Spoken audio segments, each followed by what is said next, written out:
Organissima, New York.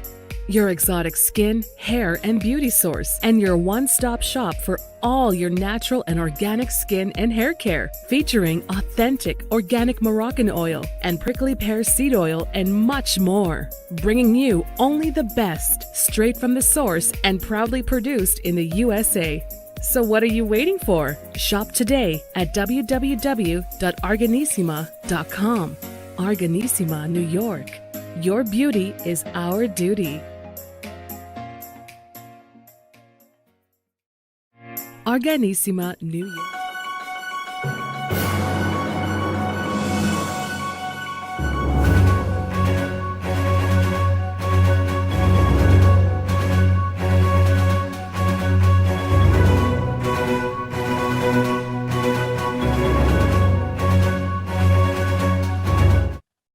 Hello there, this is Hurricane H. Well, welcome back to the iHealth channel, the Fit and the Fab channel, and iHealth Radio. Hurricane H here, a new show, a new guest, a new topic. And our guest today is actually from the continent of Europe, and specifically from Spain. And so we have a time difference. And I appreciate her joining me and us as an audience from over the Atlantic. And, we've booked the show for over a couple months ago. And the interest here is that it tackles a little bit of a topic that is very dear to my heart and to pretty much everyone out there that has children. And it's more specific. Actually, it will probably affect all of us as listeners or viewers here, specifically when it comes to nutrition and healthy habits and so on and so forth, but more specifically for the kids. And so with me, I have Dr. Orlena Kerek, and she is by, education and first practice as a pediatric doctor, a pediatrician, but she is more focused now on healthy habits as a health coach and teaching folks how to be good with their foods and how to really lead a good, a life and a healthy one. So doctor, how are you? Welcome to the show. Thank you so much for having me. I am absolutely amazing. Thank you for asking. Well, listen, I am excited. It's been a minute since we booked. I've been waiting desperately. Now you're here. So we have an hour with you. So we're going to try to get the most from your expertise and your knowledge and your practice. And again, as I just briefly introduced, your background is very, unique because you focused on children primarily, and you took that to the next level. And I've had a lot of guests. We talked about general health and fitness and nutrition, but we don't focus specifically for children. And today, I think I only had one show about mental health with kids and things like that, but nothing. And I had another one for teenage suicide prevention, but nothing when it comes to healthy eating and healthy habits. And I call that a pandemic. We've been living a pandemic globally, but I think there's a much more dangerous, pandemic when it comes to obesity and, bad eating habits with the new generation. And so before we go to that, and dissect all these elements and learn from you, first, welcome. Give us a little bit about your background, just your practice and how you transited from just being a pediatrician into the world of healthy coaching, healthy habits. Well, thank you. Thank you so much for having me. Well, as you can tell from my accent, I am from the UK, and that was where I was working as a pediatric doctor. But like you, I love to travel. And I always had this burning desire. And part of the reason I went into medicine was to travel. And I decided I was going to move to Spain, and I thought I was going to be a doctor in Spain. It's a long story. I did do a little bit of working in Spain, but essentially we moved here 10 years ago, and I started doing stuff online. And I started with picky eating for kids because I had children and they were picky children. And I was a bit like, hey, what is going on here? When I was a pediatric doctor, I used to see so many people who would come in, their kids would complain of tummy pain, and I would say, hey, it's great news. Your child is constipated, but you don't need to take medicine. All you need to do is eat more vegetables. Isn't that fabulous? And the parents would sort of look at me a bit going, yeah, okay. Sure. Fast forward a few years, and then I realized, well, not only do I have my own child sat on the toilet crying tears of agony because they aren't eating their vegetables, But I realized that it isn't as easy as just presenting our kids with vegetables. I was presenting my kids with vegetables. They would just pick out the pasta. And, you know, I realized that they weren't getting the healthy, balanced diet that I wanted. So that was a sort of wake up call for me. And I started doing a lot of work on helping parents with picky eaters and healthy eating for kids. And then eventually, well, one of the things I realized is that it's really difficult to teach our kids healthy eating if we're not eating healthily. And a lot of the parents I was talking to and working with, they weren't eating healthily and they wanted their kids to eat healthily. And that's a pretty impossible situation to be in. So I pivoted slightly and now I work with mums and helping them, but mums who also want to teach their kids healthy eating and healthy living. And it's fabulous now. Wow. Well, you hit on a few items, and we're definitely gonna, discuss pretty much each one on its own merit.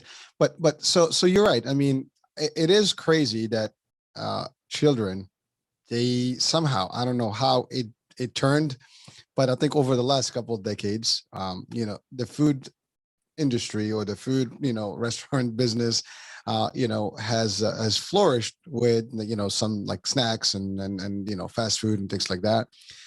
There's great deal of stuff on supermarkets that has like just sweets and sugars and all kind of candies and, snack, like chips and all those things, right?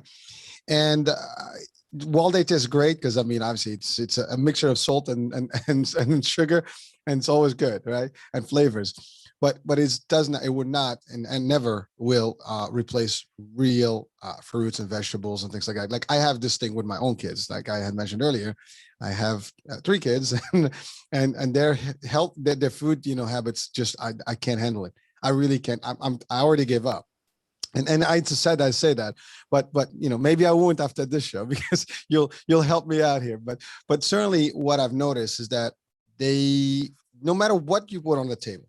Now, and there's 2 levels, right? You mentioned it is hard to teach, the children to eat healthy if you're not eating healthy, and we're going to talk about that. But even if, like in my case, I love vegetables, I love salads, I love stuff, and my kids did eat them when they were younger, and all of a sudden they give up, no more. And now, I mean, their menu is limited to chicken cutlets, maybe burgers, plain, cheese, pizza, and that's it. Nothing, snacks, nothing else.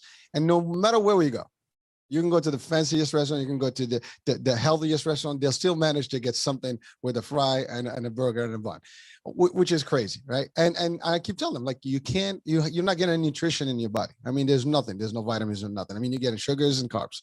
I mean, at least and fat. That's all I'm seeing in that combination. But really, there's nothing. And so the first things first. You've obviously been dealing with this. What would you contribute this particular trend to? That's the first thing. And then we can talk about the parents and the environment. Sure. Yeah. Well, I mean, both really good questions. And yeah, I think it's really an interesting question. Why has the world got to this situation? And I think it's complex. I think there's more than one reason. But, as you say, we've got food industries who are busy marketing. Not only are they marketing, they employ people to try and make things as tasty, delicious as they possibly can so that we want to go and eat that foods. In the same time, we've also had a little bit of misinformation from our governments back in the years where they said, hey, you have to eat high carbohydrates and low fat diets, which now we're seeing is not true.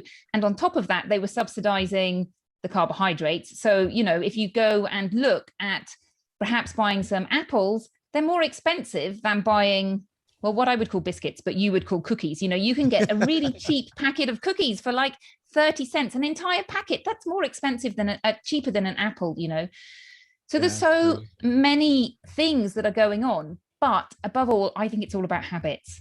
Mm-hmm. And it's just this thing that gets cycled on, and we eat and our children eat, and I know that you're painting a different picture, but the majority of people eat in a way that they learnt growing up. That's what happens to the most people, is that whatever they ate at home, they're going to carry on eating. Now, obviously, it's more complicated than that, because both adults and children are what I call glucose-seeking missiles. So it is normal for the human body to want to eat glucose, anything sweet, anything that's going to give them that rush of sugar. So it could be pasta, it could be bread, because these all get broken down into our bodies quite quickly and give us that sugar rush.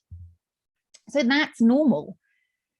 But as parents, we need to take that into consideration as well, because we all want that sugar rush, because back in the past, we needed it. That was our survival. But now we're living in a times when there's just so much. It's so easy for us to get food that we have to be aware of that and compensate for that, I think. Well, it is. And you know what? You actually made a great point. And, just as I'm listening to you, it is also our fault, because again, to your point, yes, I when I gave you the picture of my meals and how my kids ate, I mean, technically, if I did not provide those kinds of food to them, they wouldn't eat them. And that's the dilemma, because at a point I was literally not buying those things, but I had to give in because they were not eating anything else. So you just kind of like, kind of cave in and you just, okay, I'm going to buy you this. Like for a minute, I don't even buy snacks, but then sometimes, oh, Dad, you don't buy snacks. We don't have any snacks. Then you kind of feel bad and you buy them. So it is a parent's issue, because to your point, it's if we are teaching or at least allowing those elements to be on the table, they will take advantage of them. And so now it's a cultural thing. I think it's beyond just, one family. I think it's all of us as parents. We need to be the ones who really from the get-go try to almost prevent this from happening. Now, to your point, there's so many influences out there. And so TV, media, the marketing, so now social media, forget about it. Everything is, popping up in your in your devices, and our kids live on the cyberspace these days, right? And so that's all of a challenge right there. And you're right. Again, you got all these industries that push these products, and they make them look good, taste good too. I mean, listen, we all every now and then take a sneak peek and snack in something. It does taste delicious. And sometimes we tell ourselves, okay, I'm just cheat day today. I'm gonna get a little thing. But your kids are doing the same thing. But we've noticed, over the years, that led to obesity problems. You talked about constipation. There's no fiber. That's a big deal, right? But kids at a healthy age, the body is still functional, right? So they will probably still be able to make it. But as they age, those things are becoming more problematic. And then you have diabetes. Now there's more an influx of, let's say, pediatric diabetes versus, when back in the days, it's like someone that's aging, when that's when the diabetes hits. So you have all these problems. So your concept, is a global concept. It's a pretty comprehensive package that you offer when you talk to your clients. And also that's what you advocate for. So let's talk about your concept step by step.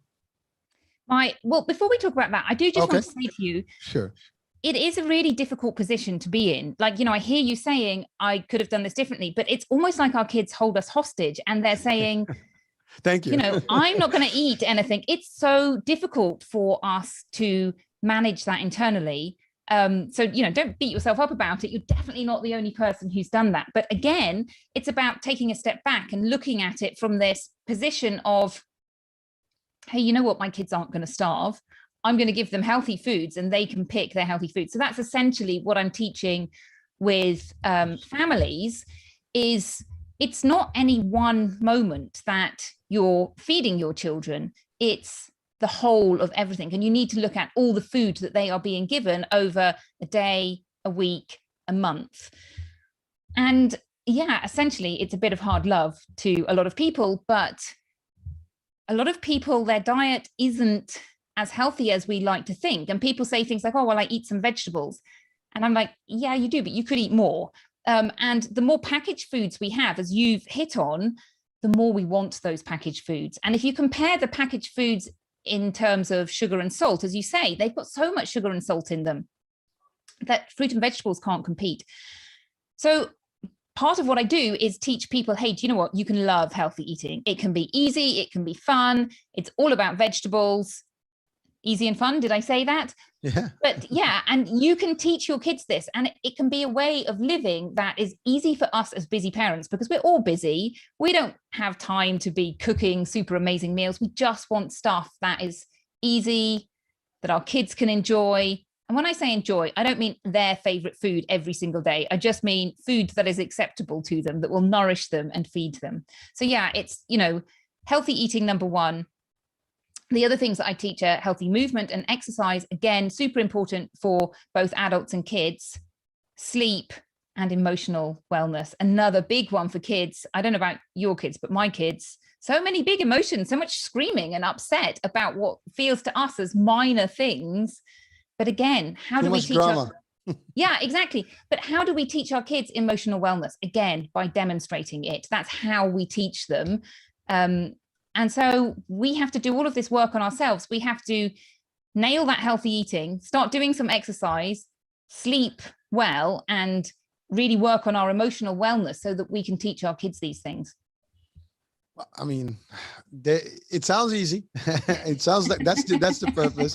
But you said it. I mean, it's a very difficult journey because, first of all, when the kids are much younger, you have control to a degree. I mean, you put on the table. It's not like they're gonna go and pick up, you feed them, right? And then they get a little older to start choosing stuff. To your point, I mean, if we can just give them better offerings at home or wherever we go, that can be stuff. Like I can tell you, like there were times where they were much younger and I would not allow them to have, let's say, the pizzas and stuff, maybe once a month or whatever. But there was a point where I couldn't do that anymore because they speak for themselves. I want pizza. Your children are much older though, and it does get like once they're older, that's another conversation, isn't it? Yeah. Like allowing them to make their own choices. How old did you say your children were? 15 and 14. Yeah. Yeah. And what you do, you have the conversation. That's the difficult part is that you having the conversation, but it's not just you that's having the conversation. Their friends are having the conversation. Mm-hmm. And maybe like you almost pushing them to do something that all their circle is not, familiar with. So for example, they hang out with their friends. Everybody wants pizza. Everybody wants, wings. Everyone wants nachos, and stuff like that. So they, nobody's like asking, can we have a salad? Yeah, it's not. I have not seen that actually in their gatherings. Like, let's have some. My daughter sometimes will snack on carrots and things like that. But over, like my son is the complete opposite. Like literally, even sauce. I mean, I'm talking nothing. I mean, that's good. I mean, he doesn't do ketchup and stuff, which is actually a good thing. But like everything with him is bland. And there's no flavor. The only thing he likes is syrup, which is just corn syrup. Not good at all for you. He puts it on everything. So and I've been having this challenge. I'm like, guys, look, you need to take care of yourself. Now you don't feel a thing. And then all of a sudden you're going to have all these problems and your body is not going to get any better. It gets to a point and then everything else that you build now is going to affect the future. And that's really the concept. So yes, so parents, and again, like I'm not beating on myself, but at the same time, it's like I do, because like you do if you don't, you do if you do, because it's still your responsibility until the point where they become completely independent. And I tell them, guys, when you go out there and do your thing, it's your body, it's your world, right? Do whatever you want with it. I mean, I wish you the best. I want you to be healthy, but I can't do anything about it. I look at me. I mean, I try to eat healthy. I diversify my stuff. To your point, you have to have a nice little bit of a spectrum in between, your proteins, your carbs, your veggies, your vegetables, fruits, all that good stuff, right? And you can have cheat days. You can do little things. You can have a cookie every once in the blue moon. Also, you mentioned healthy stuff such as exercise. You can't just eat. Eating by itself is one thing, but you also have to build, your body and so on and so forth. And so like my kids with the social media now, one is a little bit more active, but they got to a point where now they kind of close their door, their teenage, times, they close the door. They're online with all their friends, FaceTiming and all the stuff. The other guy is on the Xbox, working his fingers and his thumb, that's the workout he gets. And now they're like literally, I just sit in on a couch, or on a chair and just like spending hours sitting. So your body is really, the little calories they burn is not going to be enough. So they take more than what they do. And then as they sit, they're just snacking. They got a little back here. Okay. And no matter what you do, it doesn't work. So what would we say to that? Okay. So, well, I think there's two things to think about. First of all, the younger children. So if we tackle the younger children first, and then we'll talk about the older children, because the older children are slightly different. So if you've got younger children, what you want to be doing essentially is there's a lady called Ellen Satter, who is a pediatric dietitian, and she came up with this concept, which is called the division of responsibility. And essentially it goes like this. As adults, as parents, we decide what foods are available to our children, and we decide essentially the routine. So it might look like breakfast, snack, lunch, snack, dinner. And we offer our children the opportunity to eat. We don't push them to eat, it's an invitation to eat. And to your point, I would say it's really difficult as a parent to offer our children food and for them not to accept that food, because we have this inbuilt desire to feed our children and to make sure our children are fed. And it's something that we have to teach ourselves, that we don't need to control, that they can do that. Another thing I would say about this is we want to be very aware of portion sizes. And we particularly want to be aware of portion sizes of what I call easy to eat food. And obviously that includes ice cream and all desserts, but it also includes what I call white refined carbohydrates. So bread and pasta. My children are what I call carb junkies. You know, they love white refined carbohydrates. They have this thing about bread and they love it. And it's okay for them to eat small quantities of that. But if I gave them a table and said, here you go, loads of fruits and vegetables, loads of bread, loads of protein, help yourself, they would eat bread and protein and nothing else. And my children eat fruit and vegetables, and they eat fruit and vegetables because essentially I've trained them to eat fruit and vegetables. They're normal kids who would eat white refined carbohydrates and protein given the choice. And so we give them an appropriate portion of those things, which is actually a small portion. A lot of people overestimate how much is an appropriate portion for a child, a young child. And then you say, you can have free reign of the fruit and vegetables. And that way, children will eat the fruit and vegetables. And, you know, parents say, no, it's definitely not going to happen. And it will happen. They do get used to fruit and vegetables. They get used to them just being normal. And there's also this other thing, which is there's no such thing as only hungry for chocolate. Your children will say to you, oh, I'm really hungry after dinner. Can I have some chocolate? And you're like, well, if you're still hungry, there's some carrot sticks there or some cut up apple. You can eat that. And they go, no, it has to be chocolate. And you're like, well, it's not hunger then, is it? If you're saying, I want to eat that treat. So we get to decide when the treats are. And, let me backtrack. It's not that we get to decide when the treats are, we get to decide how often those treats are allowed. So for a young child, I would recommend one sweet thing a day, and that could be breakfast cereal. I personally hate breakfast cereal. I consider it to be like the worst thing that you could ever eat. But if that's what you have in your house, that also is considered, like, look at the sugar content. It's got so much sugar in it. But you can have one of those things. So one cookie a day. And then perhaps once a week, you can have one, candy or something a week. And your children, they can choose if they want to have their candy on Friday or Saturday. So it's about getting that balance right of allowing them to make choices, but also not allowing them to just eat cake the whole time, because, give a child a choice. Of course, they're going to eat cake the whole time, but that's not on offer. So that's just not part of the equation. So does that make sense for younger children? Oh, yes. Well, I think because, again, younger children, you have a little bit of control. So like I said, in the beginning, you can have, you have the first 7. They are like little lawyers. Remember, they're like little lawyers. So it sounds very easy in practice, but, they're going to push you and they're going to push your buttons, and they know which buttons to push. So in order to do that, you have to get comfortable with yourself. So think of it like a seatbelt. When you go in the car, your child always wears the seatbelt. It's a non-negotiable. There's no they might kick off about not wearing the seatbelt, but you're not going to get in the car and drive down the highway without the child putting on their seatbelt. And once we have that firmness within inside us, like, this is what is for dinner, it's on the table, you can help yourself, there's nothing else, there's no other options.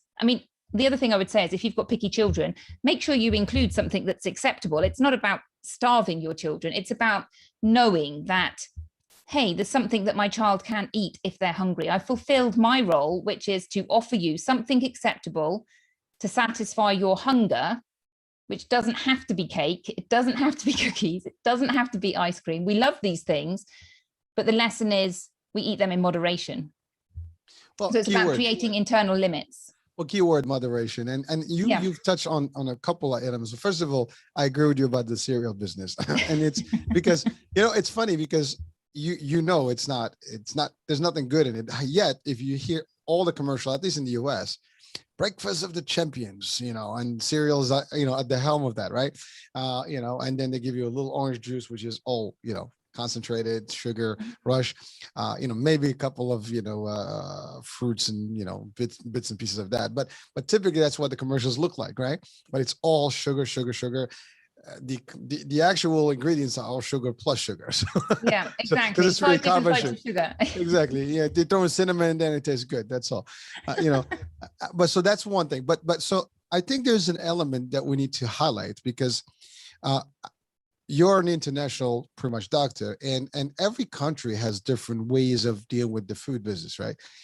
And I've lived overseas, and I've lived in the US for 30 years, and also at the same time I've traveled all over the world. And depending on what country you go to, the portion, you talked about portions, it's tremendously variable from one end to the other. So for example, in Europe the portions are smaller. And that's why I've noticed when you go and order food, they give you nice little size stuff, and it's you like, if you're very hungry, you might need to get two meals, right? And I'm not saying that's just in general, but in general, when you go to a restaurant, whatever, you can get now. Obviously, if you go to McDonald's or Burger King, it's the same thing, no matter where you go, right? But so in the US, you go into a restaurant, I mean, they give you these massive plates. I mean, it's fully, loaded, and you're asking for pasta. I mean, it's not pasta. It's actually a pasta, galore day. I mean, it's like, all the carbs you can have, right? So everything is overrated. Like we have a joke, wherever we go and you ask for fries, there's always fries left over because it's just so much fries that they give you with your food, and everything comes with fries. So drinks, you usually get a small cup and a bottle of drinks. In here, it's like free refills. Go ahead, 12 ounces. Or more. So that's kind of like, a challenge. And even like in New York City, a few years back, they wanted to limit some of the bigger, cups from some of the stores like 7-Elevens and things like that, because it was a big, problem with obesity in children and so on and so forth. It was an attempt to actually kind of reduce some of that. But so portion is a big deal, whether at home and stuff. The other part, I think that culturally, in some cultures,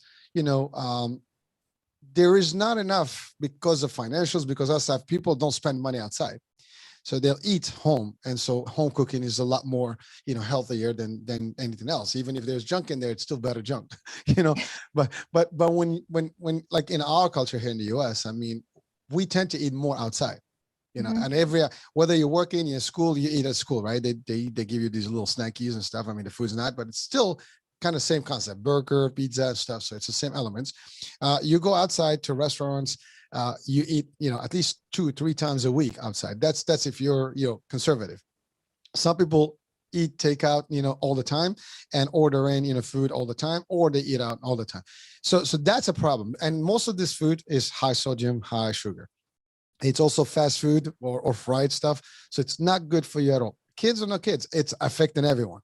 And so the reason I'm bringing this is just that this show is pretty much global, and a lot of people are going to listen to it. But I think I wanted to just put the perspective that depending on where you are, these trends may vary. There's some common elements, but at the end of the day, it might change based on the environment and the culture you're in. Like we talked about Spain and Morocco, the food is different. Absolutely. It's just the base, for example, in there to eat, there's vegetables plus part of the culture, and just like all the meals, they have some sort of a vegetable business going on, right? Or fish. But it's interesting that you say that, because they've done studies about how we shop and how we buy things. And essentially, people in Spain buy lots of fruit and vegetables because there's a fruit and vegetable market. In my little town, there's a fruit and vegetable market every single day, and a big one on Sunday. Now, it's not that people in Spain are more health conscious or more aware of things. It's just that that's what's there for them to buy. And the reverse is true. So if you look at big cities and you've got all your takeouts and restaurants, and it's not so easy to buy the fruit and vegetables. So people can't buy fruit and vegetables. And it is actually really sad. But again, it's this cultural thing that we need to make fruit and vegetables more available and not more expensive than the cheapest foods that you can buy in the supermarket. Well, to add to that, I mean, the other thing, like sometimes you see this, you can have, fruits and vegetables, well, let's say, vegetables, but then now the dressings that are used, I mean, you got all these delicious dressings, and there's like, they look like a rainbow spectrum. Every color, every taste is available, and people like to mix those things, and they put a lot of dressings. I mean, even when you buy salad outside, they dredge that stuff with dressing. It's not like a natural, nice, maybe some oil and vinegar, the old traditional way, like some olive oil. None of that stuff. I mean, it's really like blue ranch, blue cheese and whatever, all those kind of ranch. I mean, blue ranch and blue cheese, elements, mustard, mayo, whatever you name it. So all these things are elements, and kids love these things. They just have a whole bunch of dressings and sauces around. I mean, at the exception of my son, I think everybody else does, because he's anti everything with the sauce in it. Like literally, if he gets anything, it's just the bread, the meat, and the cheese. If any, I'm talking about like a burger. Then he likes, the hot dogs, which is nothing healthy and nutrition about it. So, and I think that's the thing. So portions, habits, in terms of like, availability, is part of it. The type of food. I mean, if the family sits around the table, it's one thing. What I've noticed also that's changing in the culture. Kids these days don't even have time to sit on the table. Like back in the days I grew up, lunchtime, everybody's on the table. Dinner time, everybody. Now you add to it, everybody is sitting on the table with a phone. Mm-hmm. That's even sad, right? And so everybody's like busy, and they just want to like shove their food in and just run up to do whatever they do. So these are all, I think, phenomena of today's age, and that has changed the dynamics. And so for you as a practitioner, again, maybe in Spain it's a little, lighter, I guess. I'm looking at it from the US perspective, and it's crazy. And I'm sure a lot of parents listening to this will probably like, yeah, I guess it's right. Some people may be in the line, they may say, no, that's not my kids. But you know what? I think the majority is having the same problem, one way or the other. And I see them. I go places, I travel a lot also within the US. Everybody is fries, burgers and stuff, and all the stuff, and they just keep throwing. And then there's a lot of buffet business. That's another thing, right? You just keep adding that food on the table, and so you can eat. And that's the other thing. This, you put food, as long as there's food on the table, people are going to eat. Mm-hmm. So you limit the quantity. Hopefully that might make a difference. Or make that food fruit and vegetables. That's what I would say. I would say one of the things you really want to do is get your kids familiar with fruit and vegetables, so that they are, do you know what? When I'm hungry, I eat fruit and vegetables. That's my go-to food. And if you've got, a table and you think, okay, I want there to be lots of food on the table, if it's fruit and vegetables, it's really difficult to overeat fruit and vegetables, like I love thinking about this.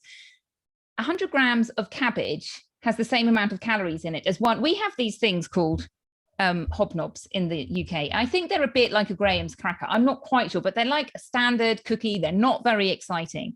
Mm-hmm. Now, a whole cabbage is like 10 of those biscuits. Now, I don't know about you, but I can definitely eat a whole packet of cookies all in one go. Well, okay, I probably wouldn't do it now, but definitely when I was younger, you just eat the cookies. Now, I love cabbage, but I have never in my entire life eaten a whole cabbage in one go. It's kind of impossible. You can't eat that many fruit and vegetables because they've got fiber in them, which bulks you up. And you're just like, okay, I might eat 2 apples maximum, but you just can't do it. So fruit and vegetables are your friends. Well, no, listen, I hear you. And again, the purpose of today is really to just bring that and drive it to the people that are listening. It is a good way to stay healthy and to build up new habits and better habits in terms of eating, especially with children. Again, to your point, there's an education. There's also a time frame that you need to build this over. It's not just going to be sudden. You build the right foundation, and with all the influences, you can still control it to a degree. But like I said, I mean, I shared some of my personal experience from before and now, and how that transition. Like I mentioned, my older son. Now he had gone through the same phase, but then he's changed completely. Now he's more aware and conscious, and he eats the right stuff, he gets the right nutrients, so he's compensating. But after a very long period of time where he didn't do any of that, right? So and I think my experience is just as very similar to many, and you deal with these people on a day-to-day basis. There's clients who, I'm sure, like if I ask you the question, how many people on a day-to-day basis that you meet, they all have the same situation, like my kids don't like to eat food.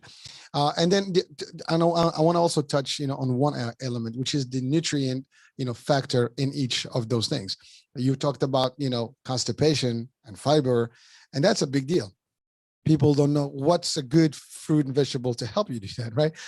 We all think prunes, right, will be helpful, but like we might think that because you're involved in it, you listen to it, you read stuff, but kids don't know the difference. And maybe prunes are very delicious to me. Like I have this joke with the kids, everything like raisins, fruits and stuff, rich, sweet. You can't get any sweeter than those. I mean, even the artificial sweeteners, they don't do it, right? And so just get some natural stuff. That's because you're coming from, sounds like you eat relatively healthily. And so when we're eating all of these foods, the fruit and vegetables don't compare. I did this experiment once. It was Easter here. And, obviously Easter, chocolate time. It's also the time that we have delicious strawberries in Spain. So you eat a strawberry and it's this delicious, beautiful flavor, bursting with flavor. Eat a bit of chocolate, which is obviously sugar. Your mouth is just awash with sugar. Go back to the strawberries. Oh my goodness, no flavor, acidic. Why am I eating this horrible strawberry? It's not the strawberry, it's the chocolate. And, that's one example. But if you think about what's happening to your taste buds and inside your body, if you're constantly eating those packaged foods, then the prunes and the raisins, they don't taste sugar. They don't taste sweet. But if you're constantly eating fruit and vegetables and healthy things which aren't packaged, then yes, they taste amazing. They taste so delicious. They're full of natural sweeteners and they're wrapped up in all that goodness as well. So it's again about looking at everything that we're eating rather than just a short amount of what we're eating. Excellent. So doctor, for this particular piece of the discussion, what would be like a good example for a healthy meal for kids that they really can enjoy everywhere in the world, and something that's available? I'm sure there's some stuff that you might not have what's seasonal, but there's things that be available all year long. Especially, I mean, in the US, we don't run out of things. They just, they get them from all over the world or whatever time. I mean, maybe in some countries it's more, seasonal. Like you can have strawberries all year long. They just bring them from the other side of the country. It changes the dynamics there. But the fact of the matter is, what would be like something that you recommend typically to a family that's having this struggle, and maybe we can hopefully assist, folks today. Yeah, sure. To just start with that. So, well, without sounding repetitive, I am going to sound repetitive, and I'm going to say it is just about fruit and vegetables. But what you can do is, say, for example, you love pizza and pizza is your child's favorite, this is what we love. Typically what people do is they say, okay, we're going to go and have pizza. We're just having pizza, and it's as much pizza as you can eat. But if you say, okay, pizza is essentially the white refined carbohydrate, I'm going to give my child a portion of that pizza, and then I'm going to give them other fruits and vegetables. So think about the things that they enjoy. My children will eat carrot sticks and broccoli, and they love frozen peas, and they often have the frozen peas like still frozen. I don't cook them, and they like to turn these into a lolly. And so now they're getting their pizza, they're enjoying their pizza, but they're also getting fruit and vegetables. And it's still pizza night for the kids. They still love it because they're still eating pizza. So it doesn't have to be, oh my goodness, we have to entirely change what we're eating. Take what you love and change it. And the other thing you can do as well is I'm all about creating healthy snacks, things like cakes and cookies and things, but finding different ways of doing it, just enjoying experimenting. One of the things I love doing is my son, my picky child, calls it Mummy's Yummy Chocolate Cake. And I actually make it with eggplant. Here in Spain, we have so many eggplants. We call them aubergines. But I swear, one day I came back from market with like 30 kilograms. This lady is like, she sells them to me for €1. I had to chop the bad bits out, but I love a challenge. I'm like, okay, we're going to use all of these. And I cook them up with a little bit of water, whiz them down. And that's your basis, and add some cocoa powder, You might want to add some raisins and things like that for a little bit of sugar, some dried coconut, some perhaps almond flour. You can just make it up, some chia seeds, and I put it in the oven. And my children think of these as, well, they're marketed as, chocolate brownies. If you take your standard supermarket chocolate brownie, you'll be like, that is nothing like a chocolate brownie. It's not a chocolate brownie, but it is a snack that is healthy and easy to make and contains very little sugar and actually contains a lot of amazing healthy things. So I would say just have fun and experiment and allow your children to get into the kitchen as well. And not all kids like cooking. And it doesn't mean that if they cook, they will eat something, but it's just about remembering that food is this thing that not only nourishes us, but also brings us together as a family. And it can be enjoyable without it having to be, oh my goodness, I have to eat sugar and too much the whole time. Well, listen, that's great advice. And as a matter of fact, it's you made it sound very simple. The idea is you don't just remove them from it, you kind of phase them out into it and also mix and match things. So this way they can still have their appeal with yours and as a parent. And by mixing up the two, they'll get to like the stuff and eventually will transit to a better, formula. And I think that is a super formula to actually use for every one of us. I think even adults can do that. Yeah, exactly. I'm all about making it easy and practical because we're all busy. And so this idea of just add more vegetables, suddenly it is easy. People go, oh, it's so complicated. I'm like, no, just go and get some frozen peas. If you're having frozen pizza, get some frozen peas. It's that easy. And you've made a step towards being more healthy.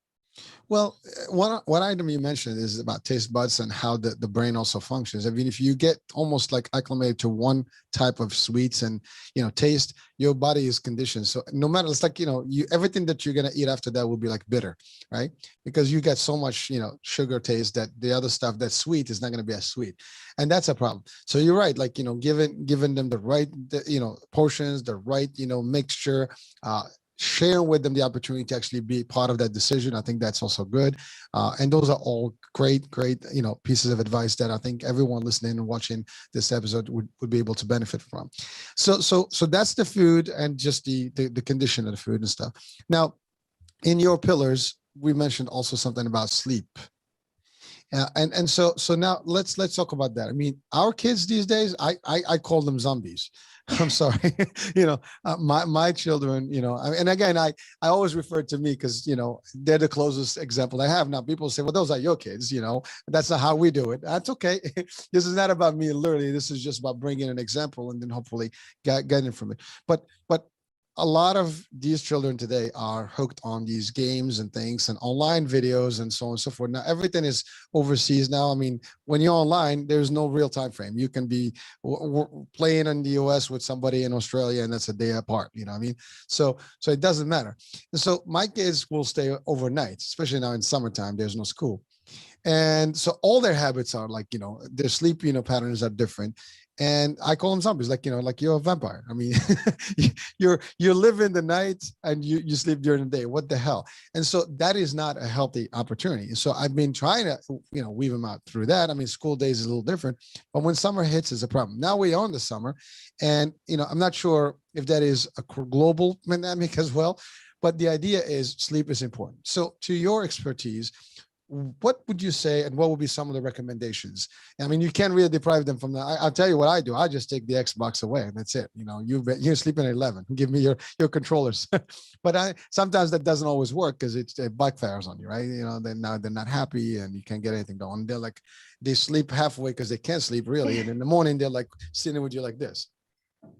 That's where the zombie business comes in. So what would you say to that? Good question. And to answer, your comment, yes, I think this is another global pandemic, and it's not just our children, it is adults as well. And here in Spain, well, it's not just in Spain, but here in Spain, typically people stay up so late and the young children stay up so late that I am often horrified. But so often I speak to people and say, how are you? And they go, I'm tired. And you're like, there's a really easy cure for that. But culturally, we have this resistance to going to bed. But it's really easy. Just work backwards. Whatever time you need to go, get up 8 hours before that. And I know there are circumstances when sometimes that can't happen.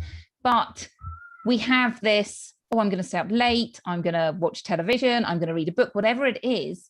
And it's all down to habits. It is just habits. Once you get into the habit of going to bed on time, whatever time that is for you, your body will just acclimatize to it. So again, it's just about habits. And what they call good sleep hygiene is that you just want to be consistent. So going to bed the same time every single night, getting up the same time.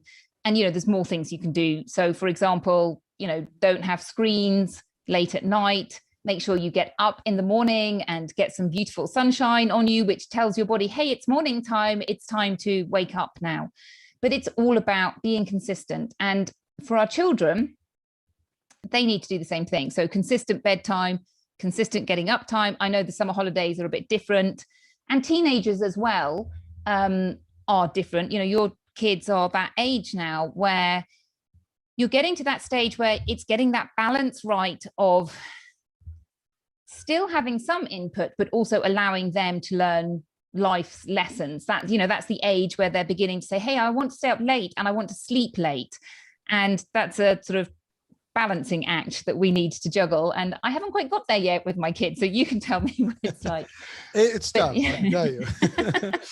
But doctor, it's, the hard part is not so much like you can try to control the kids, right? And like I told you, I take drastic measure when I really sometimes I'll let it go for a minute and then I get tired. I'm like, no, give me a phone, 11 o'clock. I need everything. I take it, come back in the morning. When I wake up, you have them. So that's it. But the problem is that now you're removing them. See, now it's a social environment. You're removing them from their social crowd, and everybody and their friends are pretty much hanging out. So that's the other thing. We all are focused on our own direct kids and families and because we want the best. And every other family is probably doing the same thing in their own way, but not everybody is applying the same rules. So now I am working with my kids to have this particular rhythm.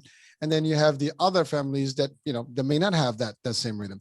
Then you have also social elements. Maybe some families are together, some families separate, husband and wife. So you have, different parents. So everybody tries to compensate by allowing the kids to do more. And now your kids are also part of that system because now they have to kind of live with the two. My friend has, one home, two homes basically, right? One structured this way, one structured this way. But I'm in the middle of that because I'm still dealing with the same friend. And so when they move here, I still want to be with them. But then now in this house, they can stay all night long. In this house, they can. So those are some of the things that, I think in a teenage world, it becomes more difficult. And it becomes an argument. Dad, come on, mom, Dad, and now then you have also the parents. That's the other thing. I think there's got to be an alignment between the parents when, at home, because kids are notorious about this. They'll come to one, whoever is the one that has the weaker, span, and they feel that they can get over quickly with, they use that particular parent to actually kind of leverage them. And I see that sometimes they come to me, sometimes depends what they need. I'm the good guy or the bad guy, depends what angle they're using, right? And vice versa. But those are all things that I think in society that are affecting the behavior and the healthy habits, whether it's food or, to your point, sleep here, it's all the same, but there has to be a way. When you mentioned, teenagers, that's like probably the toughest years of anybody, right? That you have to deal with as a parent or a child. When they're younger, you can control that. I mean, we shut down. Now, back in the days, and this is the other thing, right? So 30 years ago, maybe, or just beyond, people tend to have one TV, right? In the home, it's a living room. Everybody goes to their room, shuts down. Now everybody's got TVs in their room, and you don't even have to have a TV. You just have to have a phone. You got everything in there, video, game, you can socialize, you can do everything. So it became a lot more difficult. So technology today has also helped in some of these bad habits. And you as a practitioner, you have seen a change. Now, that leads me to the next question. So how have you actually tried to keep up with the times, and kind of adjust to these things? Has it been difficult? Are there any elements that you throw in there that may change things? You mentioned something about screens. Screen time. You're right. I mean, people stay in front of their screen, until like they want to go to sleep, but they don't, unless their body shuts down. They're still going to be there, and those lights are just beaming into your brains and just kind of like getting you all excited. So all these things are a problem. So in your expertise, over the years, you've seen the technology grow, and have you seen a serious impact? And are there any measures that are being taken right now that you can share with us, beyond what we already discussed? Yeah, no, well, I think it is difficult. And it is something that we just have to sort of navigate. And I think it comes down to deciding what the limits are for your family. So, and I think this looks different for every single family, because you've got, all families are unique. And I think you want to think about all of those elements. So, for example, my children, like all children, want to be on the screen the whole time. And although they are quite active children, given the choice, I think they would just be on the screen the whole time. So I try and look at it from a point of view of, I want my children to be active. So, for example, in the summer here in Spain, they do summer school, essentially, like activities. And my children are doing sports activities all morning. So I know that I've covered that. When they get home, they can be more sedentary. They can have a bit of screen time because I know that they've done something.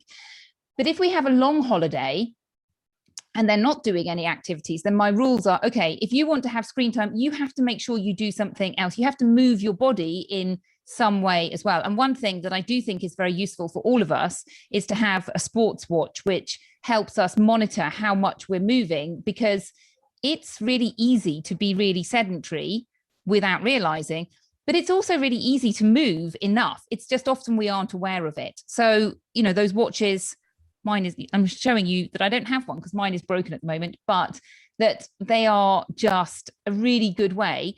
And kids actually, well, adults and kids, they have these little badges that you can earn, and they're like, oh, I have to do my 10,000 steps today.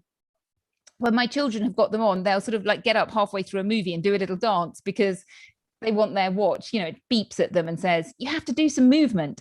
So sports watches for everyone. But I think it's about finding your family rules, and like the seatbelt rule, you stick to those rules. So you might want to get everyone on board, depending on the age of your kids, sit down, say, hey, these are the rules. You can have this much screen time, but when you have this much screen time, I want you to be doing movement. We use it also as I want you to be cleaning up after dinner. You have to do your jobs, all of these things. This is what family life looks like, and we're going to stick to it and, get everyone's agreement. Which sounds easier said than done. I know. Well, it is, but you're right. I mean, there are ways. Like, for example, I set up this rule in the summer. When the sun is up, we're all out there. Go outside, do stuff. Play basketball, do what you have to do, and then at a certain time, when it gets a little darker, you can come in. Now you can get in front of the screen. That's fine. Spend a few times, a few hours, and then you can actually shut down, unplug, and reset. You do that, and it works. So that's the other thing. Kids are very tricky. They take their time to adjust with you for a moment until you get comfortable. And that's a trick they use. So I advise to everybody, they get you think you're smart, they're smarter. They play that card for a couple of days until you get comfortable, and you get also lazy to track. Yeah, and then they like to push. They're constantly pushing the boundaries. Yeah, exactly. That's their job. Their job is to push the boundaries. And we have to be aware of that, because we find it frustrating. We find it that, they come and they ask, oh, can I have another hour of screen time? Can I have another? Well, of course they're going to ask. Why wouldn't they? Because you might say yes. But if you consistently say yes, you've created that habit. And then when you say no, oh my goodness, so much tantrum. Well, but you're right. We create the monsters, right? It's us. But again, every parent has a weakness, and probably the most weakness you're gonna have as a parent is your kids. No matter how strong you think you. True. I like that. I'm a dad, and I'm the tough one, but I still kind of cave in every now and then. I mean, oh, don't go to dad, go to mom. Mom is easier. But then sometimes dad, please. And then the mom goes, can you please? And then okay, and I'm like, okay, just for today. And then forget it. A week later, oh, it's been a week already. Let's talk again. Yeah. And that's it's just an ongoing struggle. And, whether it's the food, whether it's the sleep, whether it's just the overall picture, it is not easy. It's not a picnic. And again, the reason we're doing this show is really just to highlight this to the people so they can see that you might think that you're the only one going through it, but everybody else going through one way or another in this, especially in this time and age. One last item that we've mentioned earlier on the pillars, which is emotional wellness. Right. So what would you say about that? And we actually did hit the hour, but we're there. So this is intriguing. So let's just cover up that last item of your pillars. Yeah, emotional wellness is an amazing topic, which I love talking about. And essentially, it's about being aware of our emotions and our thoughts and choosing the thoughts and emotions that serve us as opposed to the ones that don't. And what do I mean by that? Well, it's so easy to get caught in these negative emotions of I can't do it and I'm upset about something. And that leads to what I call the negative plug hole. And what we want to do is get to the place where, yeah, life happens. Of course, life happens. We can't stop things from happening. But say, for example, you get upset about something, perhaps your friend says something to upset you, but you have the self-awareness to deal with that and go, okay, I'm upset, process that emotion. Okay, I'm going to move on now, as opposed to a week later on, oh, I'm still upset. It's still, niggling at me. It's taken over my life a little bit. We don't want that. That's that negative plug hole. And emotional awareness is interesting. And, the other thing to say as a parent is that we have these things called mirror neurons, and we're very emotionally attached to our children. And our children have big emotions. And then we reflect those big emotions. So, when a child is busy screaming at you, it's really difficult not to get upset about that. But getting upset about it doesn't help. It's sort of like contagious, that emotion. Mm-hmm. And what we really want to do is keep calm, keep cool, deal with the situation. Again, one of those things that's so easy to say, but not always easy to do in the moment. But that essentially is what emotional wellness is. Well, it's amazing because with children, you mentioned earlier about, drama. Kids can be very, very dramatic. I mean, at any age, when they're small, they get this tantrum, or they know they fall on the floor and they make noise and oh my God, everybody's looking. I've seen that actually in the shops and supermarkets where some kids will go crazy and the parents are just trying to save the day and the situation and just not get embarrassed. Then they get a little older. It's the same thing. And then when you get involved with them, they become very, how can I say, they're not always pleased to have you around them. But at the teenage age, that becomes very popular. Like, Dad, you're embarrassing me. Dad, you this, why are you going with me? Why are you doing this? So it becomes very challenging. So for parents, it's a dynamic that you have to kind of apply, for and work with and just adjust slowly but surely and understand how you can play with it. I mean, sometimes you almost have to be like that fly on the wall. You be there, but not there. You want to be monitoring without monitoring and just kind of give them the balance so they can feel a little bit of flexibility and freedom, I guess. But don't overwhelm. And it's hard because I fall on that trap all the time. I want to keep that brain and that control. And then sometimes I feel well, I can't always do this because it doesn't look good for them. So now you have to adjust with them. But then again, it's all about the balance. I think everything we discussed today, it's just finding that nice, it's never going to be easy. You got to keep trying, make it like a system, work with it, but then try to balance it out. And it's not always going to be 100%. But you get as close as you can. And I think that's really what I'm reading, what I'm getting from the discussion here. And, correct me if I'm wrong, but that's really, I think, what the element is. It's not going to be standardized. It's going to vary, but we have to keep doing it because we need to keep those kids healthy as much as we can, mentally, physically, emotionally, and the works, right? And we have to keep saying as parents, because again, it starts with the parents. If we're stressed as parents, the impact is just not going to be good. We're not going to be able to deal with the stuff correctly. Absolutely. My favorite saying, which is a quote from myself, is the best thing as parents that we can give our kids is our own happiness. And the second best thing is vegetables. I love that. You're persistent and consistent with the vegetables, but you know what? I am. Well, so may I ask? I know we're hovering around the end of the show, but so vegetables. I know that is. Listen, I grew up. Vegetables are delicious, But you're right. It depends where you are. Like in the area where you are. I mean, there's plenty of farmers markets. And you're in a large city. I mean, Barcelona is a huge city, but like in New York, we do have also farmers markets and things like that. But then you tend, like children, depending where they are, that may vary a little bit too, because, in the suburbs and the villages, I mean, certainly that's part of the culture, the meals and stuff, the food, and it changes. But vegetables are like, the building blocks of nutrition. I mean, other than meats, right? And a lot of people would prefer to eat more vegetables and salads and stuff than meat today. And one more thing, actually, we didn't talk about. So fish. Oh, interesting. And the reason I said I just think in Barcelona is there's a big port in there, and Spain is a big thing about fish and seafood and stuff like that. I love the paella. So, but the concept of fish, the kids today somehow they just do not do fish. I don't know why.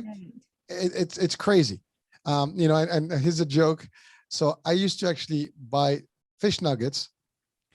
And when my kids were young enough, I told them those are chicken nuggets. So they were eating chicken nuggets for about 6 years, thinking that they were eating chicken, but it was fish. But you can only lie to a certain point that doesn't work anymore. So, but from a nutrition, from your expertise, why is that the kids don't feel the actual fish, discussion or the fish, eating? Well, that's an interesting question. I don't know why kids don't. So I have some children who do eat fish and some children who don't. And I suspect a lot of it is to do just, again, with being exposed to it. And that as a society, we probably eat less fish. Well, unless you live in Spain, and people do eat fish in Spain. But as a society, we don't present it that often, or if we do, it's fish fingers, which, okay, they do contain fish, but it looks very like different that. from a fish. Yeah, but I think it's just about familiarity. Our brains don't like what is strange and unknown. We like what's familiar. And so if you can make these things familiar to your kids, then they will like them. And that, I think that's exactly, thank you for that piece. I mean, you actually nailed it. It's all about what the exposure is. I mean, if there is a nice diversified meal base that is always constant in front of the children, they'll see it. And also exposure. It's just like if your kids don't travel, they're not going to be eager to travel, especially when they haven't traveled or the younger age, right?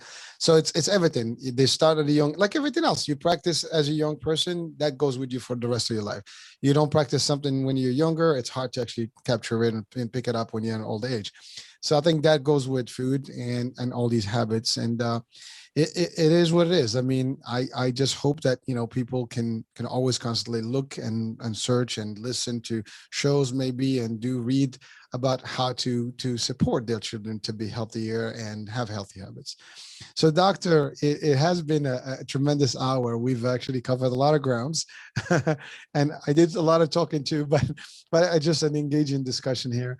And and again, I purposely shared some of my own personal experiences because those are frustrating things that all parents will probably be going through. Sometimes they don't have the ability to share them. That's the other part. Nobody's going out there, oh my God, my kids don't eat, don't do this. They live day by day and they deal with it. In this case, I had the opportunity to do it with you as an expert. And also, this way you gave me the contrast as how to potentially look at it differently. So any last words, for our audiences, before we close the show? No, I just think that, parenting is tough, but like everything in life, we just have to be intentional and enjoy it. And, I would say the same with our lives. We just have to be intentional and go, I'm just going to enjoy this life. And, what do they say? Change the things that we can change and accept the things that we can't change. What you don't want to do, particularly for younger children, is modify behavior with food. So you don't want to be rewarding them with food, and you don't want to be like punishing them like, oh, if you're badly behaved, you're not going to have dessert. It's just food. Here's some food. If you want it, eat it. If not, don't worry. That's super, great advice. We don't even have to argue about that. I think it's a pretty simple concept. Thank you. And I think that is sometimes, again, the simplest things are the best, right? So Dr. Orlena, thank you for being on the show and taking the time, from a beautiful place, calling here on the studio. So thank you so much. I appreciate, and I'm sure the audiences, the viewers and listeners will appreciate all the content of today's show. On my behalf, Hurricane H, on behalf of the iHealth channel, the FinFab channel, and the iHealth Radio, thank you very much for watching, and we'll talk soon. New show, new guest, new topic. Ciao, ciao. Bye-bye.